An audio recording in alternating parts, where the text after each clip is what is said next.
Hello everybody, this is Julissa. Thank you so much everybody for coming back to my channel. Thank you so much to everybody who's watching and listening right now on Spotify. Today is Wednesday, November 19, 2025. I wanted to come here and speak about this burning that happened at I think it was a Japanese temple, Chinese temple, excuse me. And this happened, and now the officials are basically blaming the tourists, okay? So I'm going to speak about that because you know, it's crazy. And just like that, your life can change at any moment.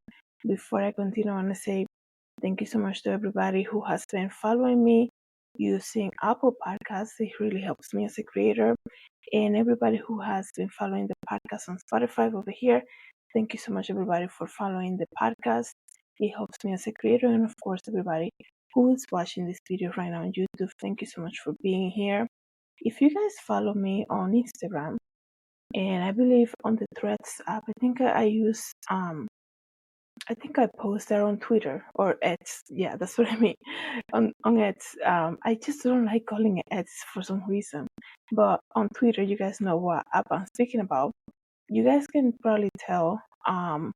Mostly on Instagram, I think I share this. That lately I've been visiting a lot of museums, right?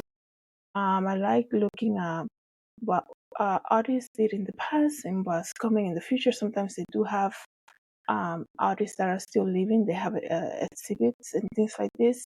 So I like looking at all of that and just learning about different mediums, different type of things that people did in the past, or how they created these and things like this. But there's something called museum etiquette, okay, and we have to be so careful, right?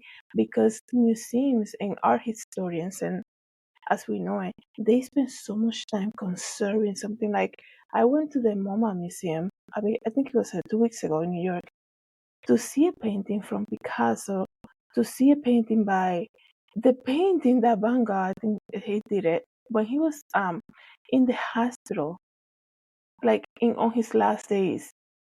He painted the Starry Night. I think that's one of his paintings to conserve them. And this happened years ago. And to conserve it and to have it in an exhibit, it takes a lot of effort. It takes a lot of money. The painting is worth so much money right now. So yeah, there are gonna be etiquettes, and there's gonna be you can touch anything. And like last week, I went to another museum, and it was about more fashion, right? And I wanted so bad. I wanted to see the inside of the garments so bad because it was a fashion thing. But those signs said, "Don't touch it. Don't touch the garments."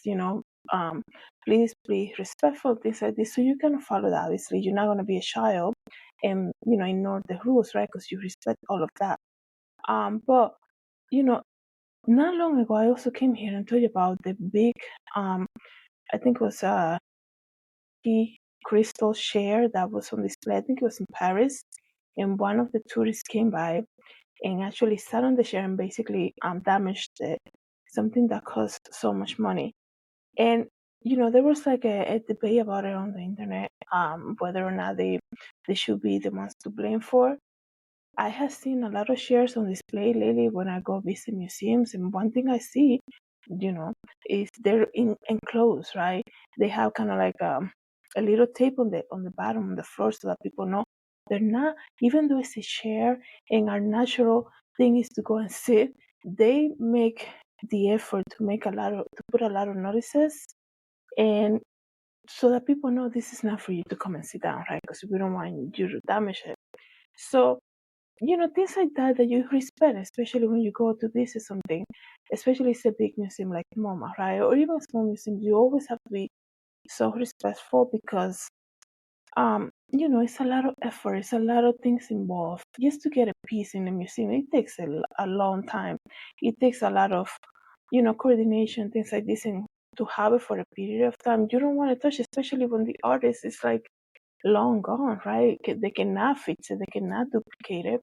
So you are respectful like that. But I don't know what is going on lately that we are seeing like this is happening again. Sorry. And recently I saw crazy images coming out of China, and is because a whole temple burned down because a tourist used the wrong type of incense. And I was like, wow, can you imagine that person right now?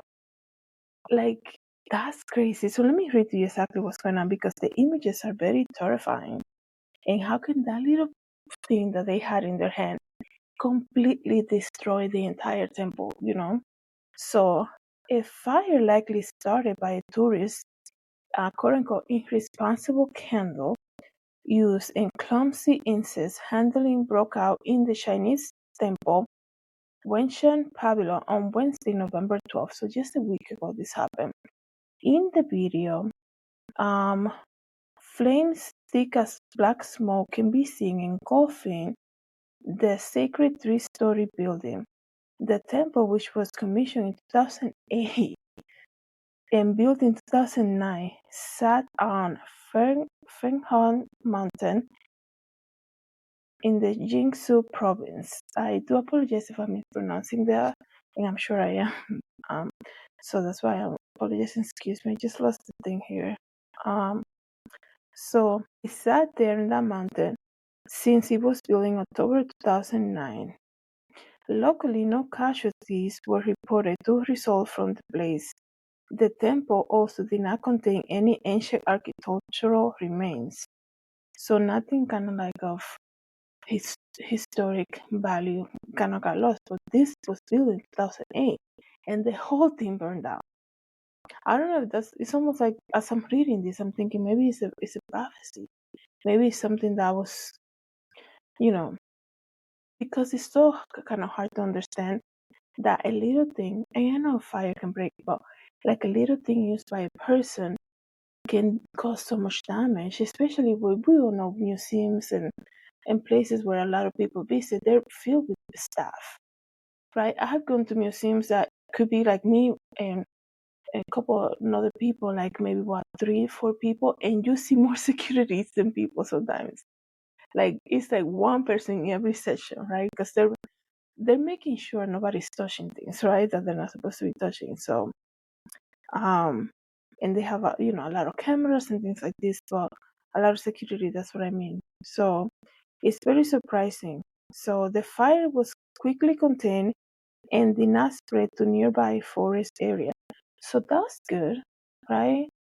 That's good that it was contained, but to destroy the entire temple, and this is what I'm talking about, being a little, this thing being a little prophecy, right? Kind of like, wow, it was done specifically just for that temple. So God knows what's going on there, right?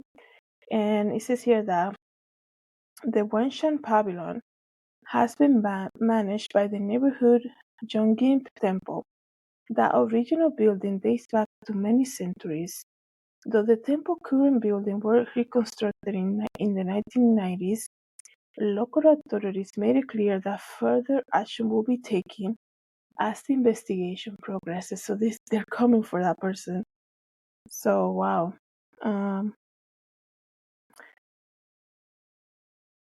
The safety measure will also be increased to minimize the future fire risk. I mean, I'm telling you, the images are crazy. I'm gonna see if I'm probably gonna use some of the images, but I'm gonna put it here so you guys can see it. You see my line there? I'm so sorry. There you go. That's crazy. I mean, that's such an iconic image of a temple that probably people will see it from like far away just getting there. And to see it turn out to be like that, Once the investigation is complete, restoration work in the traditional architectural style of the site will commence, they're saying. The Wenshan Pavilion blaze comes after another fire occurred at the century-old Chadan Grey Buddha Temple in Gansu Province in 2023. The site was nearly burned entirely to the ground, save for a giant Buddha statue that was left partially intact. Wow. So let me know, guys, what you think about this. I'm just so like, it's very interesting to read all of this. Very interesting. But they're saying it was a tourist that used the wrong type of incense. When you go, you know what? I remember going to this the Duomo in Milan. And I remember how everybody who will walk in, they get this little candle, right? And then they have like sessions of big. I'm sure this is everywhere, like in this type of churches, but every session had like a big station of just candles, right? And people will get the candle, will buy or something, and they will go light candles and do the prayers and things like this. And there's really not a lot of people like managing that. People kind of like they know what to do with it, and they kind of go and do it. And you have to think about it. That's very risky too.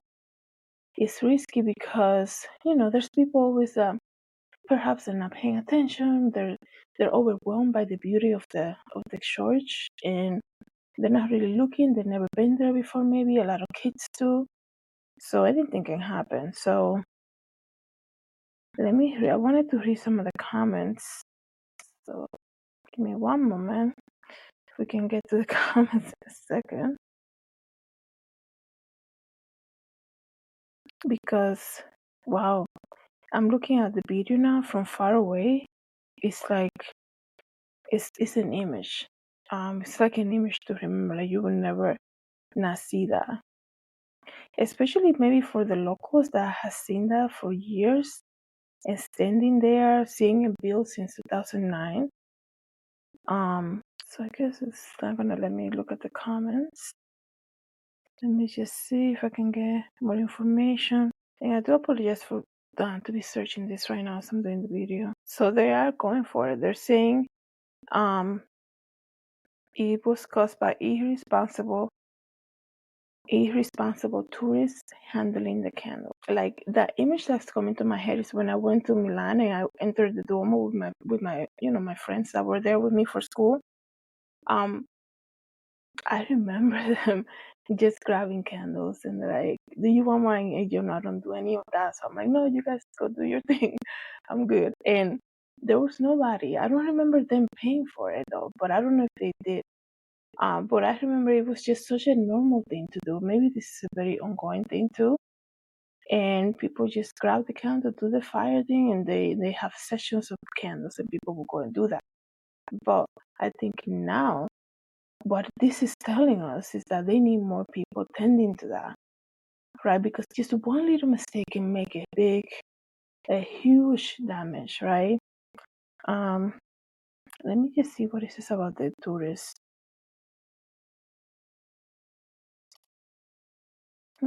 They're just saying it was a responsible tourist. I remember how when the people, I think it was Paris, when they sat on that chair, the Swarovski chair, made with crystals, and the security team released the footage, right? Because it was caught on camera. And I remember saying, I came here and did a video. I was like, what would they do that? They're trying to shame people, right? Just do your investigation. You don't have to release it.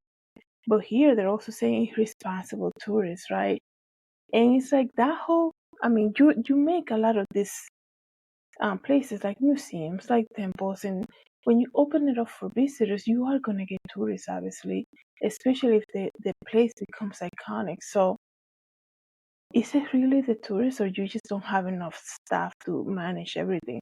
Because when you're dealing with people that come from different places, different countries, they're not used to see how things work. So if you're not telling them what to do, they're going to do, they're going to do what they assume is the best thing, and mistakes happen. That's why you always have to tell people. You want something to be done the right way. Sometimes you also have to just communicate that, right? So I don't like when they, there's this, and maybe I'm saying this because I've been going to a lot of museums. I don't like this whole, well, it's a tourist fault. It's not us, right? It's them. They came here, they didn't know how to manage it. The same thing with that chair, right? If you don't tell people not to sit on it, put a big sign, cross it out on the floor and say, a penalty for sitting on the chair. Nobody's allowed to sit on the chair. It's not going to maintain the way or something like this. You have to make the rules clear, especially when you open your place for tourists. You open the place for people to come and visit. So I wonder what's going to happen to them. They're saying that they're going to do a full investigation. So let me know, guys, what you think about this. Thank you so much, everybody, for coming back to the channel. Thank you for listening to the podcast. Have a good day. God bless.